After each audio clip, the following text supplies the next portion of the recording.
who inspired you to get outside? What got you interested in it? There were the characters, the sort of historical characters, Shackleton, Scott, and Livingston, and Stanley, and all these people, and Sir Walter Raleigh. I was fascinated by him and this idea of El Dorado. Yeah. So there were those characters, and I used to read about them as you did. But I think the one that made it real to me, if I'm honest, is my dad. My dad was a test pilot. And he, when I was very little, he was flying the Vulcan bomber, testing the Vulcan bomber, which is a very charismatic aircraft. And you can imagine this, I don't know if you know this craft, but it's a delta-winged aircraft, big bomber. And it used to come over our back garden. It was my dad flying it. And so that was incredibly exciting. Amazing. So I think that made it seem possible for me. And although I've got sort of quite a posh accent, people tell me, it actually, we didn't have much money, weirdly. So the fact that my dad was actually being a pioneer made me think, wow, I can be a pioneer.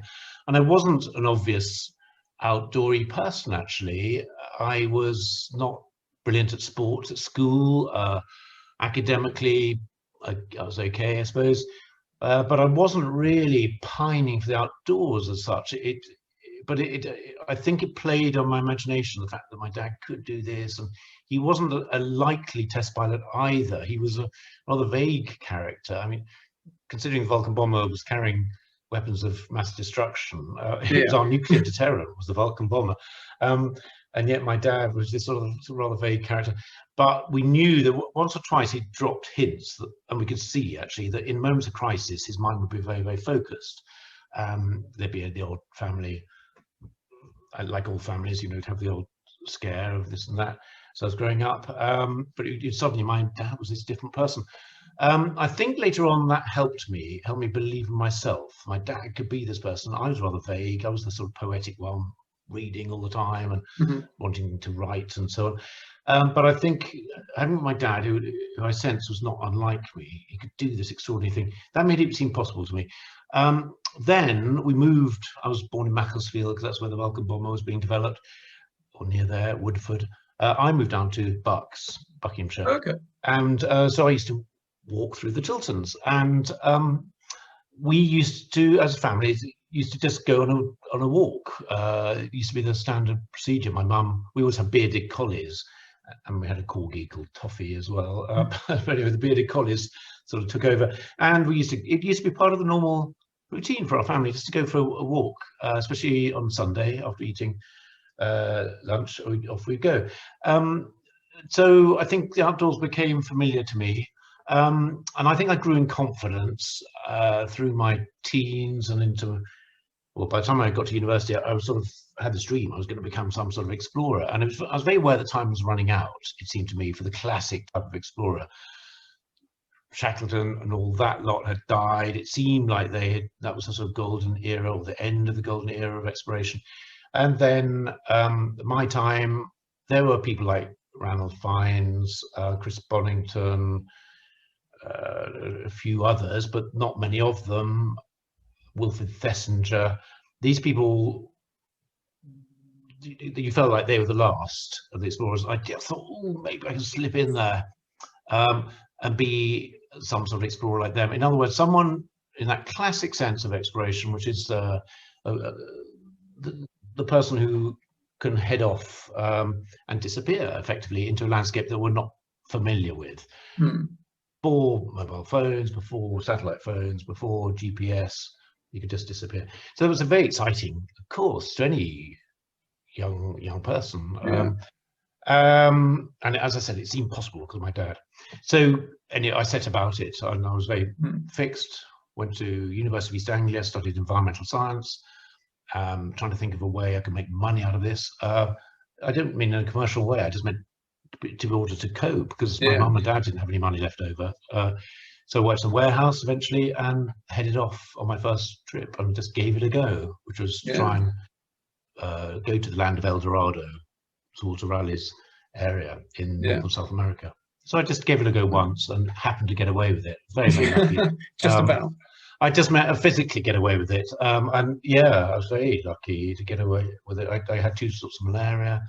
I very nearly died. But I did. as I say, you learn by your mistakes. But it was that Yeah. naivety, weirdly, that I think helped me hugely. That wonderful, youthful belief in yourself that it'll be all right. It's a very wonderful thing that I'll never have back. I'm terrified now thinking of the journeys I did. I never do them now, and I'm meant to be skilled. But but luckily, I just thought the world was my oyster, and it was in a way. Must be quite a privilege then for you to be on the list with Ranulph Fiennes as one of the greatest British explorers now. Yeah, am I on that list? I don't, not enough. Not enough. No, I'm joking. I don't really think like that. He's at the other end of the spectrum. He's very much a man of the military background. He's really almost the ultimate expeditioner. So it's about the fixed goal. It's about getting there. It's about planning and executing that plan against great odds. And for me, it's not about striding across the landscape. It's about disappearing into it. So at total extremes, actually, although I admire him hugely, especially as I get older and he's still doing stuff. And I think, wow, there's hope for me too, because I can keep doing stuff, even though I'm getting old. So yeah, very different approach, but it didn't matter because I could still share that sense that he had of excitement, exhilaration, triumph sometimes when you pulled off something, that sense of reward you get from having achieved something outside your normal boundaries. And obviously looking at some of the journeys that you've been through as well, so you've been robbed, you've been shot at by Pablo Escobar's hitmen and stranded in the Arctic and pretty much on the edge of death sort of thing. What made you think that was pretty good, I'm going to do that again, but this time I'm going to go to the desert, or I'm going to go back into the jungle? Or so what keeps you going after all those experiences and thinking, actually, yeah, I'm going to do that again? It's a very funny thing, but it's a crucial thought, because I think there's so many people out there who think this is just terrible. All he or she does is punish themselves. They have all this agony. They have sleepless nights at the very least. They might die. Why do these people do it? And I think it's very easy in a way, for people like you and me who see the positive side, and who we naturally tell the exciting stories.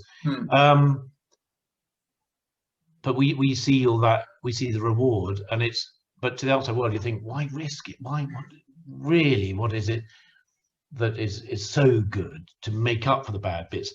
And I suppose it's that one thing is, a lot of these expeditions are not fun, actually. Not the way I do them, and not always because they go wrong. It's just because it's the sense of having done it. It's not the doing; it's having done it. So I'm not a mountaineer, but I imagine that moment, not necessarily when you get to the summit, but when you get down again from the summit, you've done it. And somewhere during that journey, you lose that sense of self. You are humbled by that experience, and that's a wonderful thing. I think I say wonderful because it's very good to be stripped down and know yourself, and that's part of this sort of process. That's why I'm suspicious of those people who talk about conquering nature or conquering mountains, because actually it's a sort of arrogance. It's sort of bragging rights, just because you've done it. I can tell everybody I've done this, but that's not the point. It isn't the point, and I find I could go further and say I find it almost distasteful. I see a lot of it about, and people on their CV, they want to put, Everest summiteer and so on. And it helps them, of course it does, and it probably has been a great achievement physically, but it helps them with their career, and that's is a distraction away from the main point, which is the actual the encounter with that challenge, the pulling off, hopefully, of that challenge, or at least learn. Even if you fail, you learn. Sorry. Yeah, is it the personal experience instead of like anything that you actually gain commercially from it, I suppose. Yeah, it's absolutely. just about doing it yourself. Yeah. Yeah, so it's, yes, I can't quite remember what else I was going to say. There was something else, but I'm sure it was absolutely fascinating. Is there anything that you look back on in particular and think, actually, that was brilliant, like that was like the best thing I've ever done with all my experience? Well, talking about how an expedition can be terrible at the time, obviously they often aren't, and there are amazing experiences. But what I was going to say earlier was that what expeditions do, what going out of doors does, is give you a whole range of experiences generally. And it's like, I suppose if you live an ordinary life, that is not pushing yourself to the limit, life is a little bit flat. If you go on an expedition or a journey or just a day trip, it becomes much more jagged. You have the ups and the downs, and it's that variety that is so invigorating. There will be lows when you're in your sleeping bag and it's all got, you're sodden, or you've got frostbite or something. But then there'll be the highs as well, and it's that texture that going out of doors gives you. But when I was in the Arctic, and this is the classic example of an expedition that was appalling at the time, but actually was wonderful afterwards. I had 10 dogs, wonderful sledge dogs, and I was trying to cross the Bering Strait, which is the pack ice between Russia and Alaska, with these 10 dogs. I was trained up by some Chukchis, that's the reindeer herders of the Russian Far East, and it was agony. I had frost nip or frostbite on all of my fingertips, so my fingers were damaged by the cold right at the beginning. It's the worst winter in living memory. Instead of being minus 25, minus 30, it would be 10 degrees, 15 degrees colder than that, and then a wind chill. It's really, really terrible. And I was having a hard time of it, and my dogs could tell that. And dogs in these situations, the sledge dogs or huskies, you could say, they sense weakness because it's a very exacting environment. And actually, like any teammates, they'd see when the leader is not up to it. And I wasn't. I was suffering, and I was used to living in southern England and couldn't cope with the cold. I'm very tall and very lean. It's not great for those conditions. So I was losing heat, calories all the time. So the dogs saw me limping along, and they're trying to handle their chains, their not bridles, their harnesses, with my frostbitten fingers, so they could tell. And they made it hard for me. They didn't want to trust me. I just called out "Tachte," which means left, which means right, and they just ignored me. They preferred to listen to themselves and hope that their original owner was going to come back, a man called Alexei. And after a while, I began to earn their trust. And suddenly, and it was very sudden, this expedition that had been so horrible, where I felt I wasn't trusted by my teammates, as it were, the dogs. I didn't trust myself because it was an environment I wasn't at home with, which is full of problems. Obviously, wolves, polar bears falling through the ice. But these dogs began to listen to me, and it was the most wonderful thing in the world to have these sort of mini experts, these characters, these 10 different dogs listening to me, obeying me, sometimes against their better judgment. They would turn left and right, and you could see they were worried sometimes. We were going through wolf country, they could smell wolves, they were terrified of them. Not that wolves would attack humans, I should say, but they might go for the dogs, and certainly their meat, the walrus that I was feeding them with. But they were trusting me, and it was wonderful. And that is the moment, and that you're looking for, that moment when you feel at home in the environment, where you're feeling you've pulled something off, which has been beyond your reach. And the expedition continued to be painful, but it didn't matter because emotionally I felt I was getting there, making progress in this inhospitable world. And I suppose that is for me what it's all about. So this expedition that was a nightmare turned into a sort of, well, just a wonderful thing. Yeah, amazing. Do you see anybody in today's world of like Steve Backshall and Levison Wood, Simon Reeve, who you think actually these guys have got it. They are a good role model for the younger generation who is growing up and seeing these people on TV to encourage them to get outside.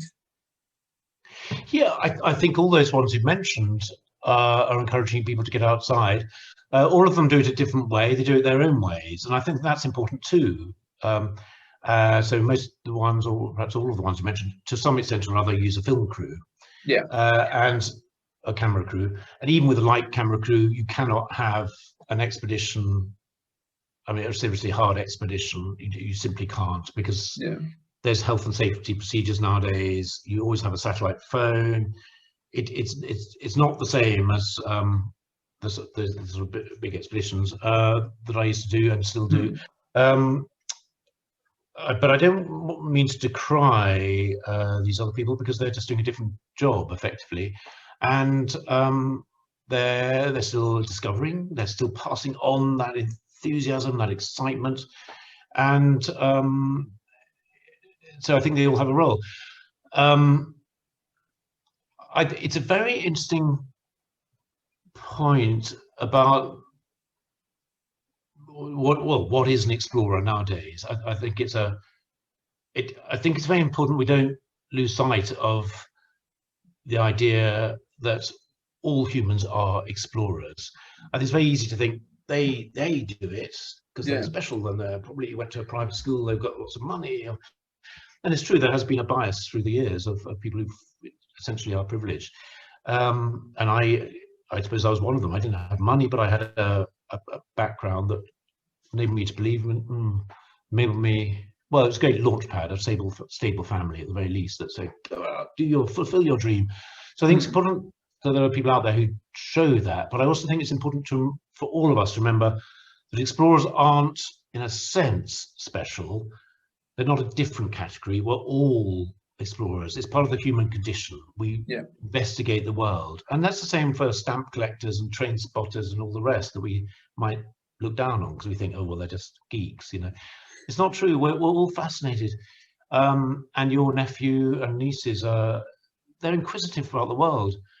So I see part of my job is to tell people, you too are an explorer, and go to schools and say, look, it's not all about climbing Everest or, yeah, it's true. A lot of the big journeys have been done. You know, what is the point in walking down the Nile or whatever, or walking down the Amazon or crossing the Amazon basin, or you could say, well, maybe it is pointless, but every generation has to interpret the world in their own terms, because the world isn't a fixed thing. We need people to go out there and say, no, actually, the truth is this way, or it's that way. This is how the world is. We need eyewitnesses, and perhaps even more now, because we are all victims in a way of social media, these bubbles. You know, this is why I'm wary of satellite phones, even though people think I'm so old-fashioned and belong in another century. For me, it's about letting go and just witnessing, being a witness, and that, I think, is the role of people like Steve Backshall and there are others. There will always be that element of people wanting to prove themselves, and I must have been amongst those, I suppose. I just wanted to show that, yes, I can do it. A lot of that's simply for yourself, and the danger is with modern media that people think the whole world should acknowledge them, and therefore they do more and more dramatic things, just to say, or they do things orientated around goals rather, or kudos, rather than what really counts. So for me, I'm just as impressed by a little old lady who walks up a hill, but it's been a struggle, because that's not normally what she does, as I am someone climbing Everest with oxygen. You know, it's, yes, one's harder than the other for a human, but relative to their own experience, perhaps that walk up a hill for an old lady who's frail is a greater achievement. And looking at the world of social media, as you were just saying, how do you think it's sort of impacted the world of exploration? So has it actually made people not have that drive to get out anymore because I can bring up pictures of anywhere in the world from my sofa?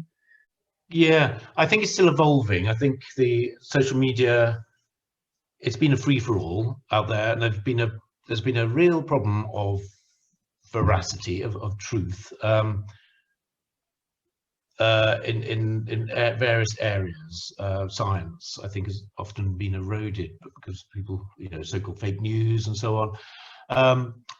But I think, and so I think it'll settle down because people in the end will want to trust in certain things. I think there's another side, and these are old arguments. Well, it can't be that old because it hasn't been social media hasn't been around that long. But that it is a democratization of travel, and I see people all the time on Twitter saying, "This is a beetle I found in my garden," or "This is a bird. Anyone out there know what it is?" Or "I've just seen the most amazing sunset." A lot of people out there just taking photographs of sunsets. And I think that's wonderful. I think that has opened up huge number of people's worlds. I don't think people sit back and think, "Oh, well, the world's out there, I don't need to do it." I think the emphasis on social media is about personal statements, but also personal discovery. Personal statements can make people aggrandize themselves and look only for the number of followers they've got, which is not good.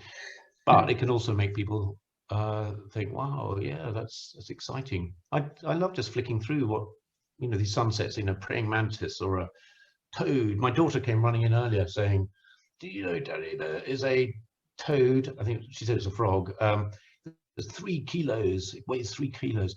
I think she got this off TikTok or something, but I don't think it'll stop her going to look for a 3-kilo toad. So obviously the main point is to try and encourage people to get outside. But in your opinion, what do you see as the barriers stopping people getting outside? What is stopping people? I think it's just believing that they are one of the adventurers. I think the danger, talking about TV presenters, the danger is that they look great. And they're made to look great, and they're chosen because they look great, and they're articulate. So they're usually, although this is changing, they're usually white, middle-class male. So people think that is, I've got to be a superhero adventurer in order to have adventures. That's why I'm very pro micro-adventuring, it's called, I think. Just the idea that you can just do a little trip. Alistair Humphreys has talked a lot about this and encouraged a huge number of people. You just go out there and with a bicycle or with your swimming trunks, you just go and do an adventure in a day. And I think that's great because I think it's just making people think, yeah, I don't have to sacrifice my job. I don't have to worry about getting malaria. You don't need to have adventures in that classic way that I used to when I was much younger. In your opinion, again, in your view, why is it so important that people get outside and engage with the world around them?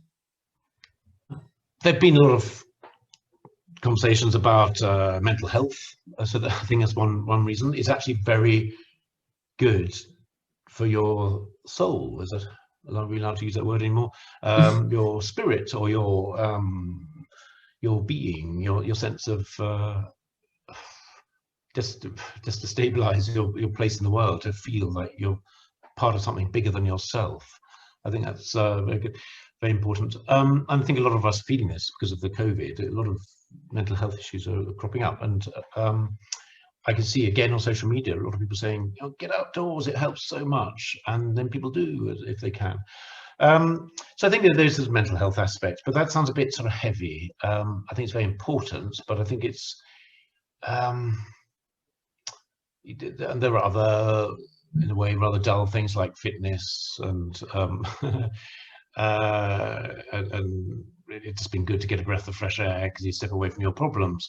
But I think there's something bigger, and I think it's just that you appreciate where you are placed in the greater scheme of things, and that's starting to sound a bit sort of philosophical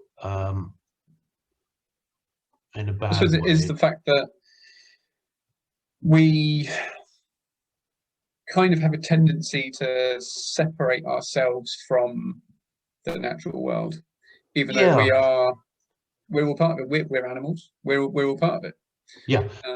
I think that's yeah, but exactly.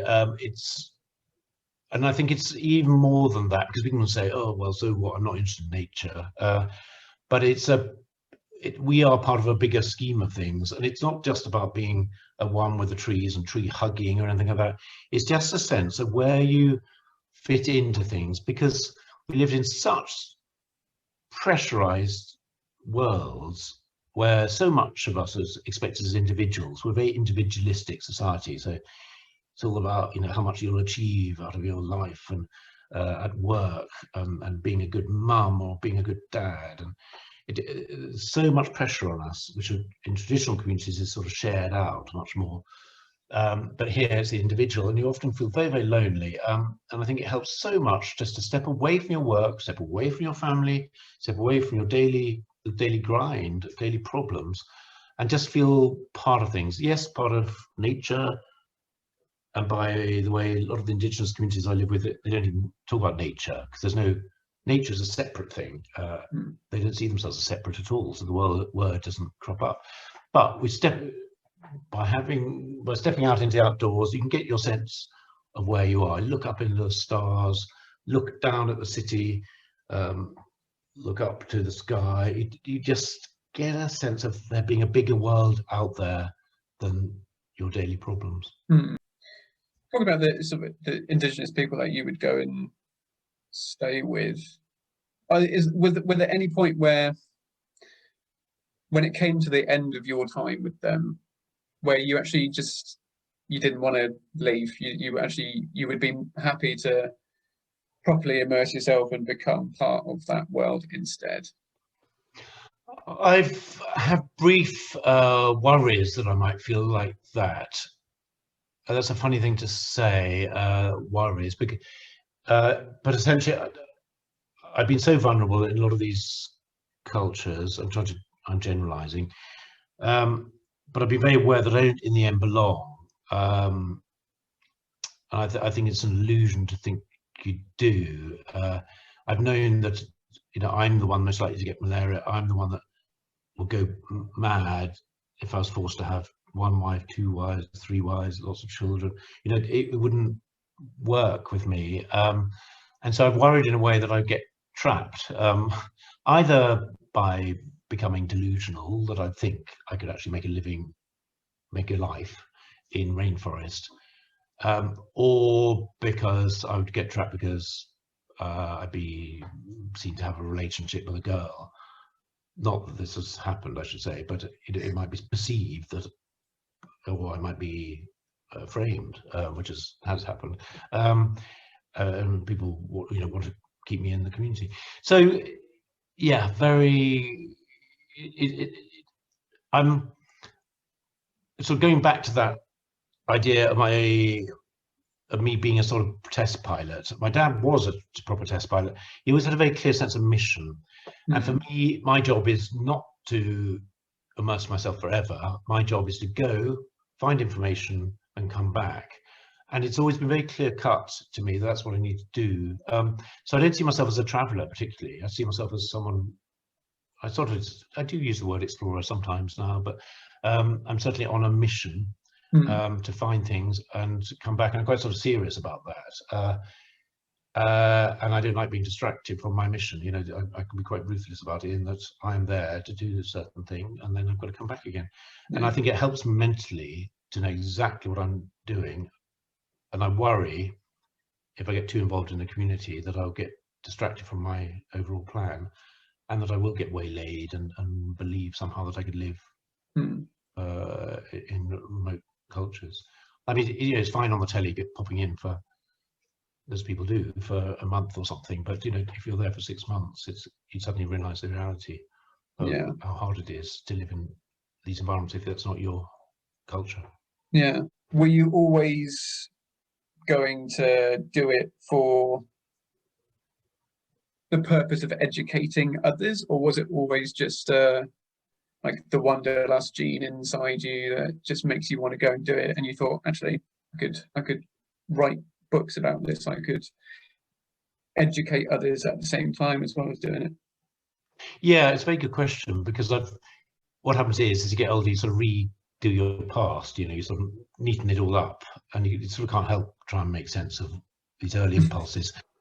But I was probably far less pious and far less sort of worthy back then. I think I was just I had this impulse to go. It didn't feel like wanderlust. It wasn't like I wanted to just see the world. It was like quite directed. I knew I was going to try and cross from the Amazon basin, sorry, the Orinoco basin to the Amazon basin. I knew it was going to be incredibly tough. I didn't know how to do it, and I would try and do it, and I would try and record it. But I was fairly simplistic in my thinking. I just thought, right, this is going to be a great adventure. I did think I was going to write a book about it, communicate about it, because I thought that's what explorers do. So I hadn't really thought it through in any grand way. Afterwards, I was racked by guilt, and I called my first book Mad White Giant. And that was partly addressing myself as a sort of blundering, as another outsider who's coming through with their own agendas. And it's partly talking about how we all have done this in the Western world, got out and used the world in various ways. So, you know, there's a little bit of that worthiness even there, I'm afraid. But I was sort of being a bit subversive. I was a bit scared writing my first book. I thought, oh, I'm not trained up as a writer, and suddenly I was asked to write this book. Because I had so many disasters, people wanted to read about it. So I was asked to write the book, and so I wrote the book, and but I sort of made light of it and sort of slipped in these hints that there's something bigger. We had a responsibility to remote people, and basically I did become quite serious after that first trip and thought, I need to understand these other worlds at a much more intimate level, a much more serious level, and rather than just zip on through the forest as I did in South America. I went through an initiation ceremony in New Guinea, and that was all part of really trying to get to grips with how the world was seen by very different people. So quite early on, it sort of seemed quite serious, but I'd sort of try and make it lighter in books, because I thought people don't want to read about me and my earnest. Did anybody ever say, don't think you should probably do that, when you first said, you know what, I'm going to go to the Amazon, I'm going to just get up and go and canoe down the river and have a walk in the Amazon? Did anybody actually say it's probably not a good idea? My mum was terrified, quite rightly. She thought I was hopelessly ill-matched. You know, I hadn't been in the army. I wasn't particularly physically able. You know, I wasn't one of these people who'd spent years practicing making tents and doing outdoorsy stuff. So I think she thought I was a dreamer, and I was, I think, largely. My dad was great though. His thing was, yes, go out there and do it.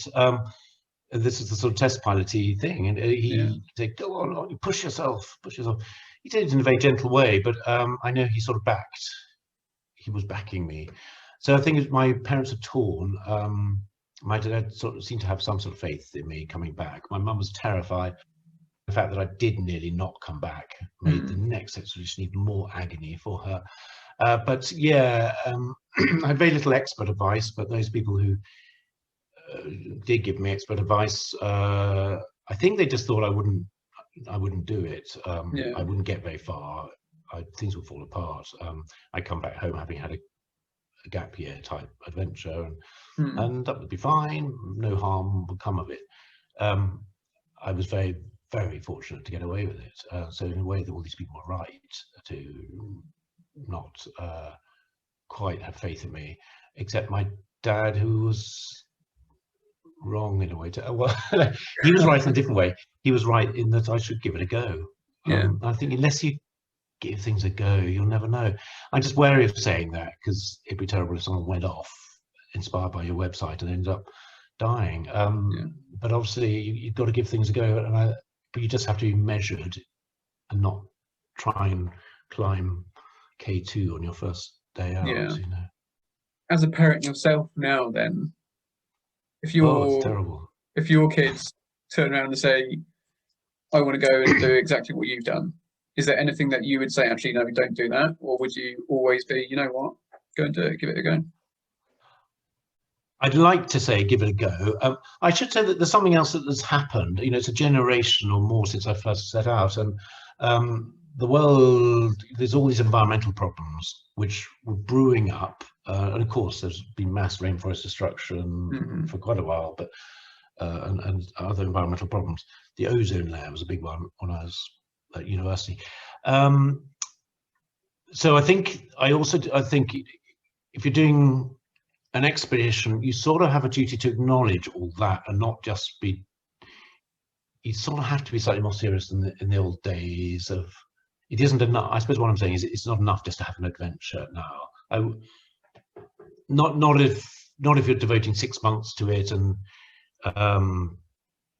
there's more to the world really than than using it as a sort of playground.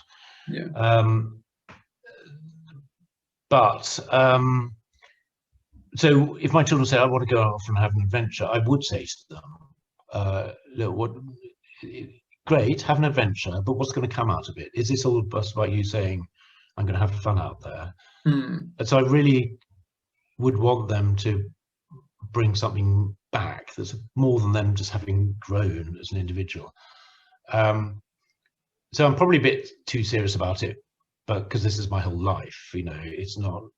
So if I was just, I don't mean just an ordinary dad, but I've seen a lot of the world being destroyed. That sounds an exaggeration, but anyway, huge chunks of the rainforest that I used to be terrified of because I'd be alone out there have now been clear felled. So there's a lot of stuff that I'd want them to take into account. Having said that, the new generation are much more aware of the environment than we were. So my 13-year-old daughter, she wants to go out and have adventures. I want her to go and have those adventures, but I just want them to be aware, and not for it to be a stage for them, but for them to understand what is out there. That's kind of what I'm trying to aim for as well, in as much as obviously get outside in general, but do something with it and learn about what you can do to save it and help it and preserve it so the next generation go out and enjoy it. But there's also that group of people who are doing it for the commercial side of it, I suppose, and just going out to get these pictures of them doing various adventure-y things in amazing places just to show off what great boots they've got on, or trying to get the next big sponsorship sort of thing. And instead of doing it for, I suppose, for themselves personally and actually for the world around them to see what is going on instead of what's going on your screen or on your feet.